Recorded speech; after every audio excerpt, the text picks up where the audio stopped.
Hello everyone, welcome to the first episode for Tyranny.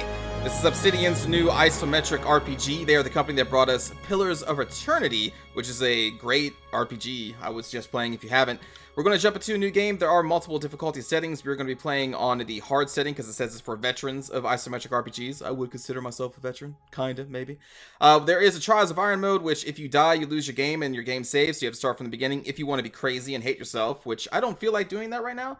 And then there's also an expert mode. Not entirely sure what this does, but you can only enable it here. You can disable it in the game, but can't re-enable it afterwards. So, I don't know, maybe I'll mess with that like on a second playthrough or something. We're going to dive in here on the hard mode. Going to be a nice little opening cutscene here.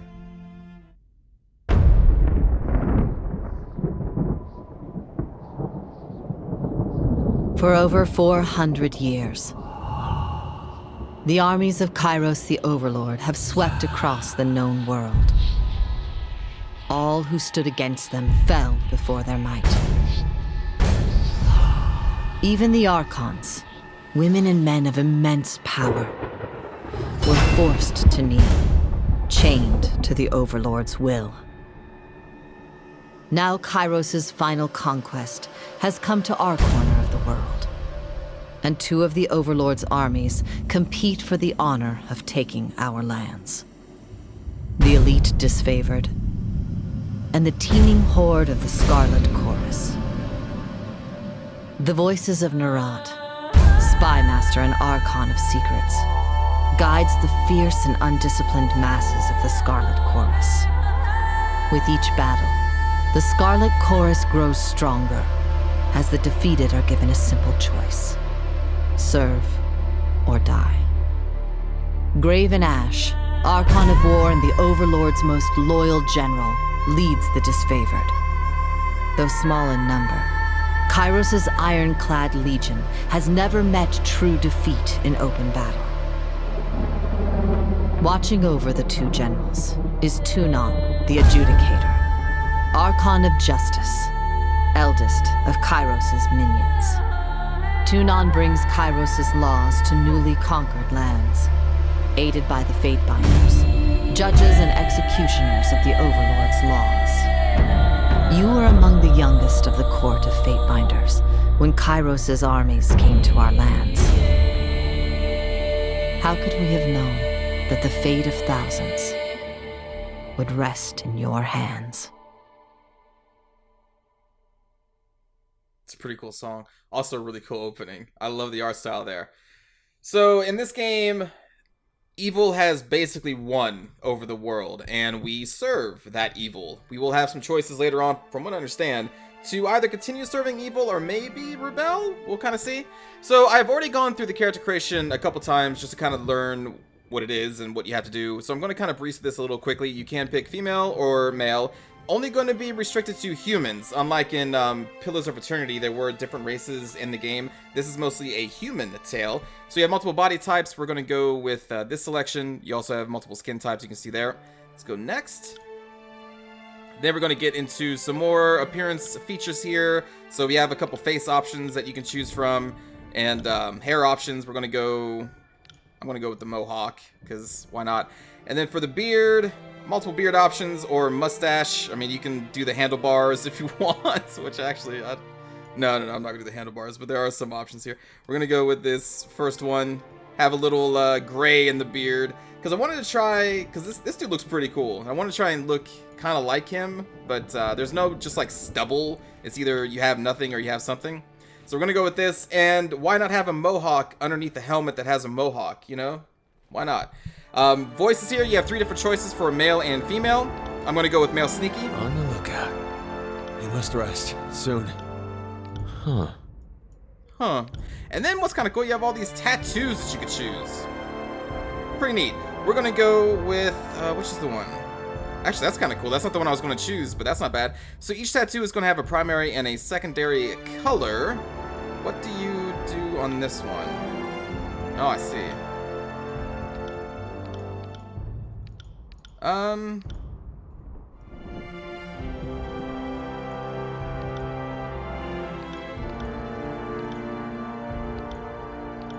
Let's go with that. Sure. Wasn't the tattoo I originally chose, but that looks cool enough. And then we got a bunch of portraits here for men and women of all types. We got warriors, we got archers, we got thieves, wizards, you know, all that good stuff. But we're going to be choosing this portrait just because he looks pretty cool. Next, we have the history of our character. And from what I understand, this is going to affect how some people talk to you, interact with you throughout the game. There are many different here to choose with its own description there on the right side. We are going to be a war mage. The war mage. Few have the combinations of wits and courage to be accomplished casters and warriors, and those cursed with such a combination of talents are invariably pulled from their mundane lives and assigned to the armies of the Archons. Your earliest memories are a painful slog of training, study, lecture, and exhaustion. All the elements of being groomed for battle. You knew better than to ask what became of your family, nor to question the missives allegedly penned by their hand that were part of your earliest lessons in reading. When you reached adulthood, Tunon, the educator, came to the barracks and laid claim to your life. Seeing you as too valuable for the crucible of battle, the Archon of Justice deemed your life better spent dedicated to the art of punitive legal remedies. Though you had much to learn in matters of civil discourse, none could deny your bright future as Tunon's next great enforcer. So yeah, we're going to be, what do they call, Fate Binders? Part of Tunon's court of enforcers that bring Kairos' laws to the newly conquered lands. And again, there are different backgrounds here, but you can choose your own when you pick this game up. Hopefully pick this game up. Shit. So let's move on. Okay, then we get a primary expertise for your weapon type, and there will also be a secondary. Now, I'm going to choose Javelin, just because I've never seen Javelins as a choice of expertise in a game, not that I can really remember. And I do like throwing weapons, but you can also choose Sword and Shield, well, all these options here. We have 4 magical inclinations, and then these non-magical inclinations here. Also unarmed attacks, which may be interesting. But for right now, we're going to do Javelin, so we get this fancy looking armor plus a javelin, and then we get to choose an ability for the javelin. We have either a heart shot, which is going to do a lot of damage and bleed, or then hobble, which will hobble a target for 30 seconds. Hobble is going to be a effect. If we right click here, there we go. So you can see their movement speed is reduced by 3. Very nice UI here. You can hover over any of these words and it tells you exactly what that is. I'm going to choose heart shot, which is going to be a bleed, so it causes damage over time. From what I understand, raw damage, I think, is kind of like true damage. It can't really be blocked by any armor, unless there's some sort of, like, ward save that I don't know about in this game that can block raw damage. But I think that's also how it worked for Pillars of Eternity. So again, we're going to choose the Javelin as our first set, then hit Next. And then I want to do the Vigor Spells. The Vigor Spell is going to be kind of like your buffer. So I'm thinking, since we're going to be throwing Javelins, we're going to be behind the front line, we can also buff the front line or ourselves. So I'm going to try Vigor Spells, and the first one we get is Titan's Touch, which is an allied target gets vitality and might for 45 seconds, range of 2 meters, so you got to get a little close for that one. Vitality is going to determine the physical health and the strength of personality, so hit points and their will saves, and then might is going to make them stronger and lead to higher endurance defense, which is a different type of save in this game. And you can see here, attack skills for this ability, you're going to need to have Control of Vigor up to 20 and Lore of 25 to use this. We're going to get into some skills later on in character creation. But we are going to choose that ability and hit Next. Then you choose a banner. Not entirely sure what this does, but there's a lot of cool banner options up here. A lot of these look pretty sweet. I really like the designs of a lot of the aspects of this game. But I'm going to choose this bird. It's going to be a golden bird. Actually, I think on a black background? Let's do a purple background. How about that? Then over here we can choose our character's primary armor colors. I'm just going to go with purple and we'll just do black, I think. Yeah, just purple and black. Name? Well, I mean, pretty easy for me. Then we get to the attributes. So over here to the left of the attributes, they're going to throw up a suggestion. Either silver means you kind of want this, or this golden tint means you really want this. And on the right, it says this attribute is strongly recommended for you because of your training in Javelin and Vigor Spells. We have 8 points to spend. You can lower points to gain more, up to a minus of 8 here. So I'm going to definitely put some points into Might. This is going to affect our skill tab, which is coming up next. Let's try 3 points into that. Quickness is going to affect our ability and spell cooldown. So abilities like that hard shot that we got, if we invest in quickness, we can have a lower cooldown for that in these spells that we have. Something else that affects cooldowns is going to be the armor that you wear and the weapons you wield. These like heavier armor and weapons are going to give you more cooldown. So it's kind of a balance you need to strike. So we're going to go a couple in quickness. Wits is going to be resolving around magical spells and magical defense, so we're going to increase that as well. And with Wits, and let's see, what else? Might. So you can see that Might is going to give us attack, ability, strength, and 9 endurance defense. Wits gives us magic defense, and the Resolve, from what I understand on this screen, is going to increase the affliction spell types. I don't think as a Vigor spellcaster we're going to have affliction, I'm not entirely sure, but it also is going to increase our endurance, will, and magical defense, which are kind of like saves.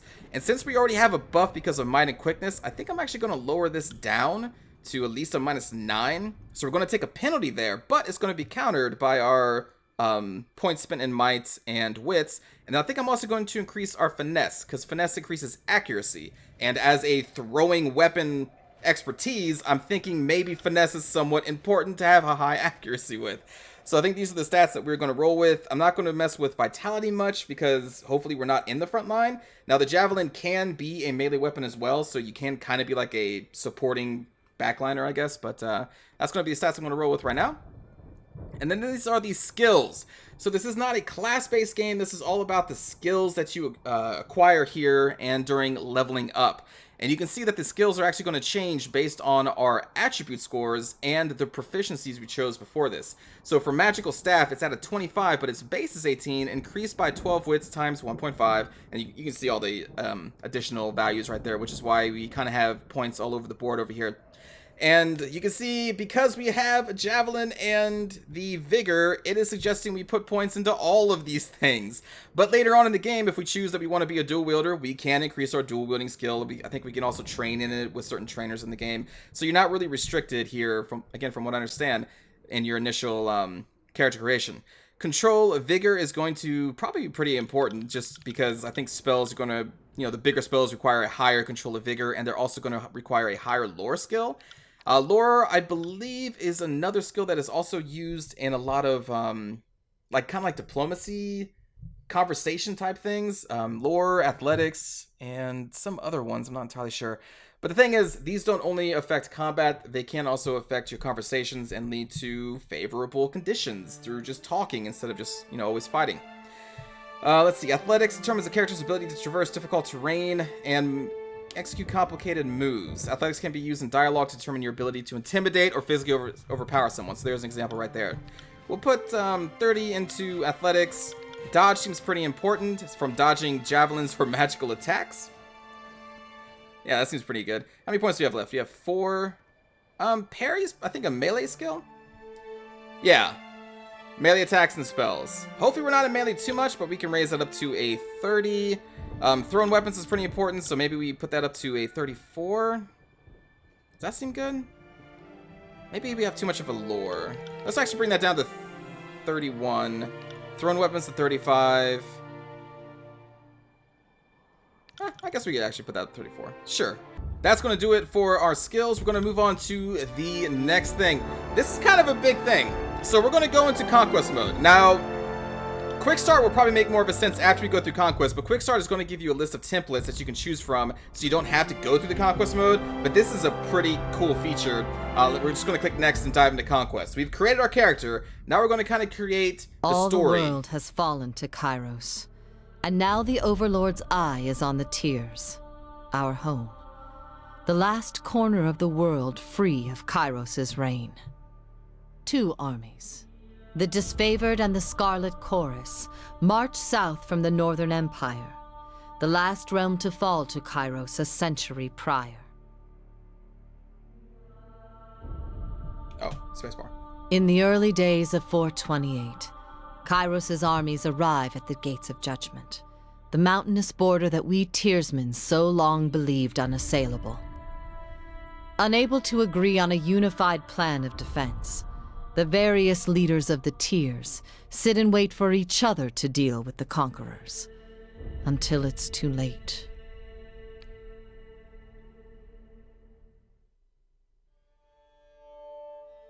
Alright, so during the Conquest, you will decide your character's actions during Kairos' invasion of the tiers, shaping the world through which you will adventure over the course of the game.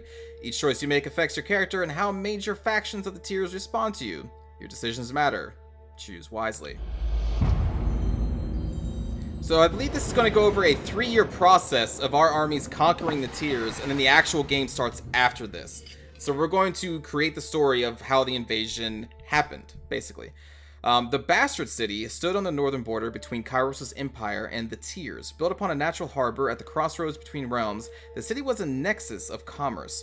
To the Tiers, it was the center of all wealth. To a northerner, it was little more than a backwater trading post. Its symbolic status as a gateway to the continent made it a natural first target in Kairos' military conquest. Circumstances were ideal for you to prove your worth as a soldier in Kairos' armies. Taking the city would send a message to the rest of the Tiers. Kairos' will is unsurmountable. So again, in this game, evil is already won. The Tiers, after we decide this conquest, is basically already fallen, which is a kind of a cool premise. So we'll click next. So we're going to be presented with 2 options on how we took the Bastard City in the year 428. So did we infiltrate the Tiers? Let's see. History will remember the Gates of Judgment as the first battle of the Conquest, but the real combat unfolded with advanced units of both armies preparing for the coming war. The Disfavored and the Scarlet Chorus each had a plan to infiltrate the capital city. Which army did you join? So this is going to determine what factions like us and kind of hate us, or what our relations are with them, so we can back the Disfavored. You lent your skills to the elite Disfavored scouts to capture a border garrison. Graven Ash insisted that an early victory in the offensive would boost the morale of his troops and diminish the haughty overconfidence of the Southerners. Or we can choose the Scarlet's option. Now again, we can only choose one of these, so the other one would be a more direct assault. The armies of Kairos took the battle to the Gates of Judgment, trumpeting the opening call of the conquest of the Tiers. The 2 armies brought their distinctive sense of order and chaos to the assault. You went to battle alongside the army whose approach best suited your strengths, and then you can get to choose here. Now, from what I understand, these choices, as I said, they really do matter, and they can change this game a little bit or majorly, depending on what your choices are. So there's supposed to be a lot of replayability with this, which I think is pretty sweet in a isometric RPG. I'm actually going to choose the Infiltrate here, and I think for this game, I'm going to lend my skills to the Disfavored, which would be this symbol here. So we're going to choose this option with Graven Ash. Graven Ash. The last of the great northern generals to stand against the Overlord in ages past, Archon Graven Ash now serves Kairos as Supreme Commander of the Disfavored Legion. Oh, and is charged with conquering the Tiers. Graven Ash shares a powerful bond with the soldiers under his command and regards each of them as family. Oh, jeez. The death of a soldier at enemy hands represents a grievous loss to the old general who bears the burden of his love with a mournful stoicism. That sounds like a pretty cool leader. Yeah, let's go with the Disfavored Scouts. The Oathbound Scouts identified a modest border defense and collaborated on an organized attack that would leave the enemy uncoordinated and cut off from aid. You oversaw the preparations and offered your opinions on the strategy. When the clashing of the swords and spears fell to silence, followed by the cheering of Disfavored Scouts, you were the least surprised. There we go. So now we move on to the second choice of options. Also, something to point out, if we chose the Frontal Assault, it actually gives you 2 other options, not these 2. Again, because I've tested this out before, so there's so many choices, and I don't know, it's exciting to me. What do we got? Containing the fire. The Bastard City's residents, fire mages, threatened the first leg of the conquest. Kairos' forces put a stop to their unchecked power. You found an ally within the city to prepare the way for the approaching armies. Let's go with the inside agent. With the border garrison captured by your disfavored allies, you traveled ahead of Kairos' armies and lurked in the shadows of the Bastard City. You decided that converting one of the locals to Kairos' side would help bring the city to its knees. You enlisted a bitter captain of the guard to sell military secrets to the disfavored. Better that Kairos' forces march to their next inevitable victory well informed. Or we can choose the Scarlet Chaos, or Chorus, sorry. You came to an arrangement with a well-connected smuggler who knew how to sneak agents of the Chorus behind the city walls. The Scarlet Chorus were better operatives than soldiers, and this work required a subtle touch. Again, I think I'm going to kind of go heavily in the disfavored side on this one. And that opens up, a possibility if I play this again, I'll go heavily on the Scarlet Chorus. The captain of the guard was of a mind that the bastard city was corrupt and deserving better leadership. You did nothing to convince him otherwise. After taking your promises of stature and security to heart, he offered you a list of valuable assets, from weakened stones in the rampart to the state of siege provisions, capping it off with a list of city officials whose loyalties could likewise be turned to support your cause. Betrayal of the Bastard City. Your tactics of infiltration placed you in the Bastard City ahead of the main armies. Your work softened the city's defenses for the arrival of Kairos' forces, but you wanted a decisive gesture that would give your allies a meaningful advantage. How did you assist in the fall of the Bastard City? Okay. You challenged the commander of the Bastard City's defenses to an honorable fight to the death. The disfavored wished to spare soldiers' lives for the battles ahead and civilians' lives for the occupation. We would gain an ability. Once per encounter, minus 50% damage for 12 seconds, and gain health regen for 12 seconds. Interesting. If you chose the Scarlet Chorus, Searing Palm, fire damage versus their magical defense, I think? Maybe? And I think this is both. Keeping to the shadows, you eliminated the leaders of the Bastard City one by one. Oh. Holy crap. That's pretty cool. Once per encounter, 100% graze deflection. Don't know what that means. Minus 100 accuracy for 12 seconds, 200 dodge and parry. Create a dust of obscuring shadows and... Wow, that's pretty sweet. Not really the type of character we're going for. So again, we will choose this one, where we challenge their leader to an honorable fight. And I guess we'll gain Warrior's Respite. But that's pretty sweet how you gain abilities based on your choices. Anyway, next. The City Marshal was an old but experienced fighter, and his value to the guard was an accepted truth. After making guarantees for your protection, you met him in the square of the market district and fought in the view of tense onlookers. The battle drew on longer than you thought possible. Good fortune struck when an ornamental chain hanging from the marshal's armor snagged the quillion of his sword, granting you the opportunity to end his life swiftly. Kairos' forces celebrated your return to camp and the dissolution of enemy morale. All agreed that the Bastard City was poised to crumble. And it did! But we have 2 more years of Conquest. This is kind of a long process. That's probably why they offer you an option to skip it if you don't want to do it. So now, we can either do that whole thing again at the Apex, or we can do it again at Lithian's Crossing. So these are going to, again, present you different options. Apex is... Let's see, the troops of the mountain realm of Apex stood idle in the safety of their valley, biding their time as their neighbors in the Bastard Tier fell. In the second year of war, a joint force of disfavored crossed over the mountains to take control. Okay. Deposits of iron made the settlement of Lithian's Crossing a strategic war asset. Kairos has sent the forge-bound smith mages of exceptional skill to establish a flow of weaponry. Tunon the Adjudicator sent one of his fate binders to ensure the enforcement of Kairos' law. Let's go with Lithian's Crossing. Lithian's Crossing? So now we get to make another series of choices.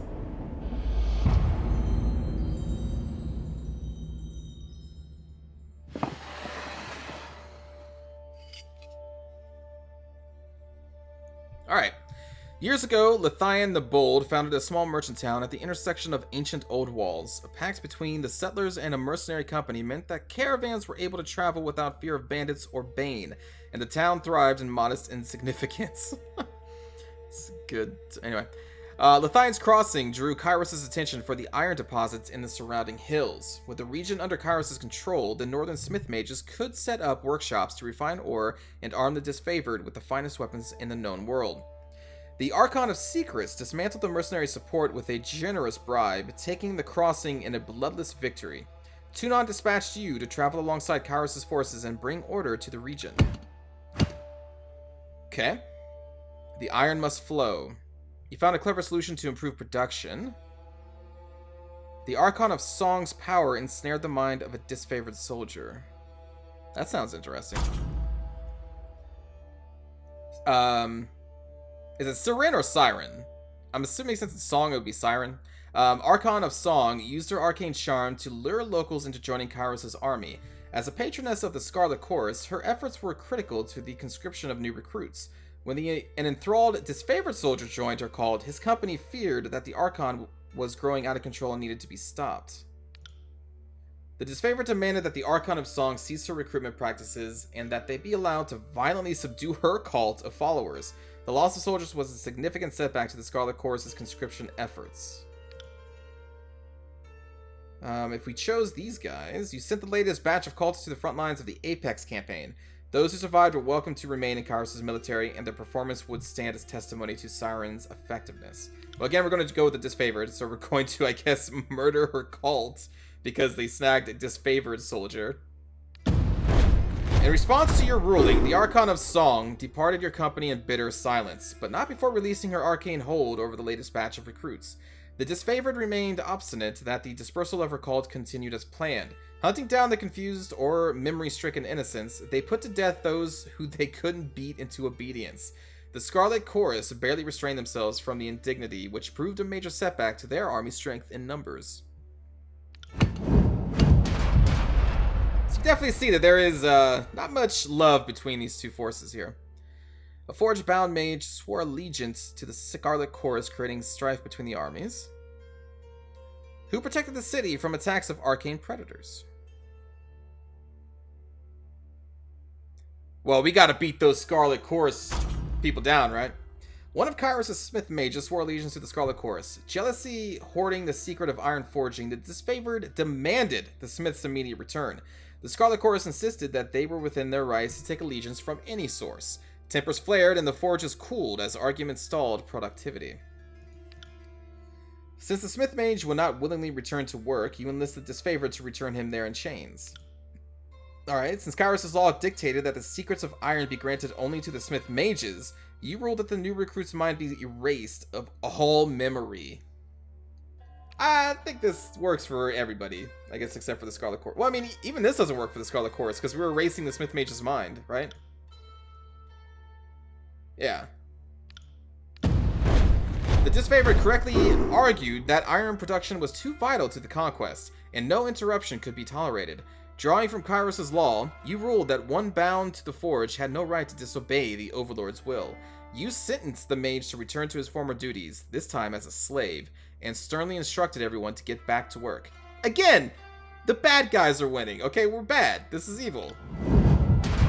We're not really good. Who controlled the crossing? Tragedy struck when a mercenary hired by the Voices of Narat, which is the leader of the Scarlet Chorus, injured a forge-bound, which is one of those mage smiths, leaving him unable to practice his craft. Tunon, like the leader of all of this, our boss basically, ordered the mercenaries to leave the city in the hands of Kairos' more responsible servants. Only a token garrison could be left behind while the armies returned to the front. As the disfavored and Scarlet Chorus showed increasing tension and hostility towards each other, Tunon decreed it best that only one force control the crossing. Well, I mean, yeah. Disfavored. The disfavored placed a modest garrison in the settlement of Lithian's Crossing. Though the force was larger than might be needed to police a small settlement, protecting the forge-bound ironsmiths became the true agenda of the defense force, as these magical craftsmen kept the disfavored invasion force suited in iron. Relieved at the departure of the Scarlet Chorus, the citizens of Lithian's Crossing felt they got the least of two burdens. You received word from Graven Ash, the leader of the disfavored, thanking you for your decision. The forge-bound and their weaponry could not be entrusted to the Voices of Narat and his Scarlet Chorus. Now, I don't know if this is going to be covered in this game, but I just got this from developer interviews, that this is based in an age of like bronze, and the reason why Kairos has actually managed to take over the world, or one of the reasons, was because they developed iron working, and their armies are clad in iron and not bronze, and as we know, iron is stronger than bronze. So yeah, I thought that was a cool little lore thing to this game, and kind of a decent reason why his armies would defeat the Bronze Age of these other empires. Okay, so now we get 3 different choices. With the mercenaries expelled and Lithians crossing under new leadership, Kairos' forces congratulated themselves on bringing order to the settlement and guaranteeing a productive flow of resources. Over the course of this diversion, the army front advanced further into the tiers. Your skills were needed in the realm of Azure, Stalwart, or the Vellum Citadel. So you can see, since we chose this one, we don't get to have any influence over what happened at the Apex. But we took it over anyway. Let's see. Kairos' conquering gaze fell upon the Vellum Citadel, its treasures, its knowledge, its secrets. Kairos dispatched the Archon of Stone, to subjugate the nation of Azure.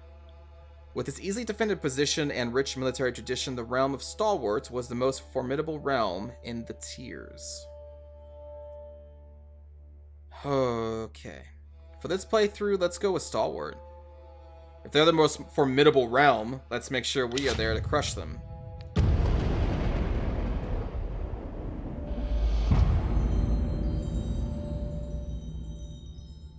Now, this isn't the whole game, everybody. We're just setting up the initial story. I know it can take a while, but I think this is pretty cool. The realm of Stalwart was best known for its proud army, disciplined, courageous, and undefeated on their home soil. Skill and resolve made Stalwart a military power that Kairos' forces approached with due caution. With its southern position, Stalwart had been largely safe from war, watching for 2 years as its neighbors fell to Kairos' forces. On the dawn of the 3rd year of war, Kairos' forces were finally poised to invade the Stalwart's peninsula and subdue their tier's most vaunted army. Oh, right. What do we got? Tragedy struck when hungry Scarlet Chorus soldiers appropriated disfavored supplies. Oh boy. A stinging defeat led to accusations among Kairos' armies. Let's do with this one. After a defeat at the hands of enemy defenders, the Scarlet Chorus accused the disfavored of recklessness. The disfavored claimed the Scarlet Chorus brought too few soldiers to cover their flanks. Both armies refused to march until you gave a ruling. Knowing the disfavored's reputation for discipline, as well as the Scarlet Chorus' powers to instill fear and frenzy, you decided that the Scarlet Chorus was in the wrong. Or lacking proof that the Scarlet Chorus recruits were negligent, you punished the disfavored commander for his failure. Well, of course, disfavored.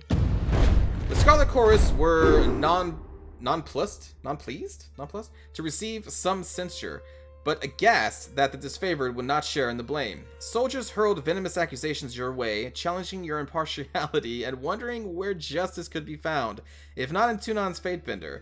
They argued that reputation should have no bearing on law. You know, they're not wrong.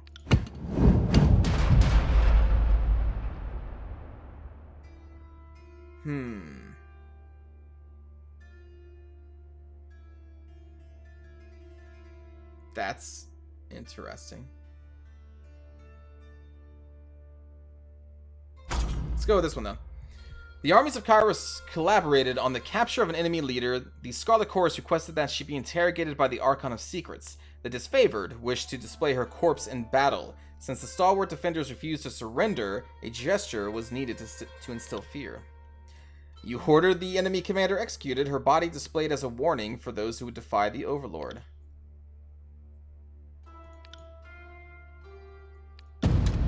The Stalwart Regent, made for a grim display, lashed to ribbons and suspended on a disfavored standard, yet the effect on the battlefield was immediate.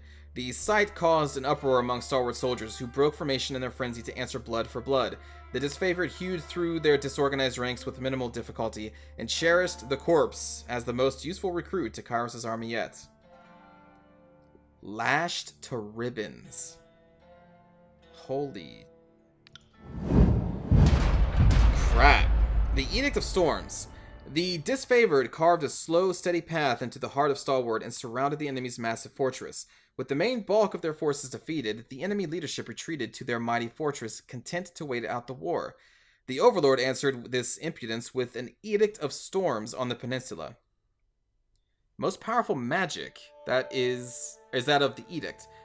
Commandments cast upon whole regions that can control and destroy man and nature alike. What?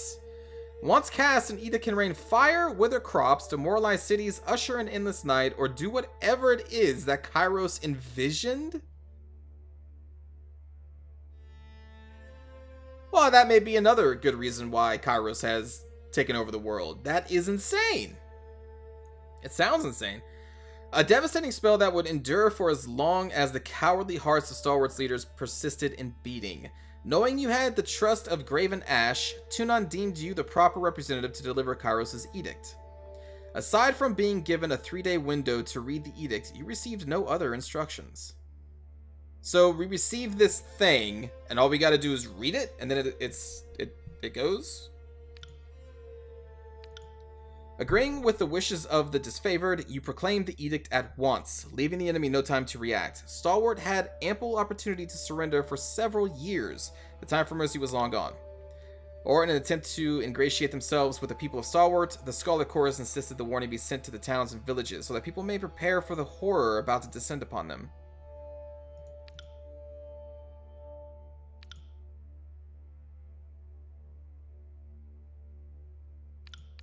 You know what? I mean, we've been with the disfavored throughout this entire war, but I this is gonna kill thousands, right?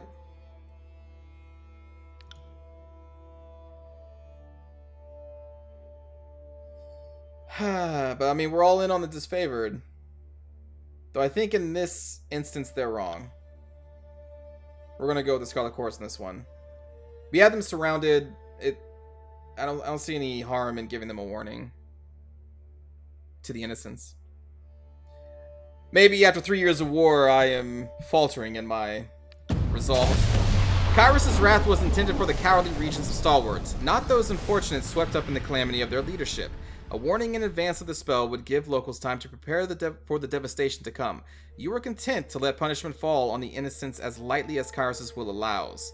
Comforted that you might yet spare lives, you broke the seal of Kairos' Edict of Storms and read the Overlord's incantation.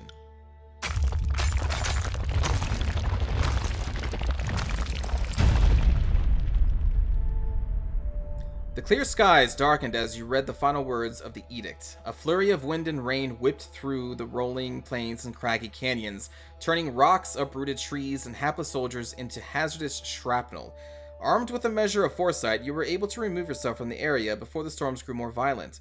Over time, nearby communities told of cyclones consisting of thousands of soldiers' worth of limbs, spears, armor, and skulls. What's more, the weather showed no sign of dissipating. Several units of disfavored who fought the enemy in spite of the advancing storm were caught up in the Overlord's magic. The few survivors regrouped and nursed their wounds. Their failure to topple the Stalwart Legion shamed them into believing the dead more fortunate. The name Stalwart fell from use. People took to calling it the Blade Grave. Huh. For the remade landscape with the iron and bronze armaments of two once great legions. As Kairos' forces departed, you spared a glance back at the ruins of Stalwart, marveling at your work. You didn't have long to rest before Tunon called you into service once more. I think that ends the Conquest mode. Yeah, so now we can go through again if we want to, but we're going to continue in the next episode. So thank you for watching this first one, everybody. I will see you in the actual start of the gameplay of this video game in the next episode. I'll see you there. Have a good day.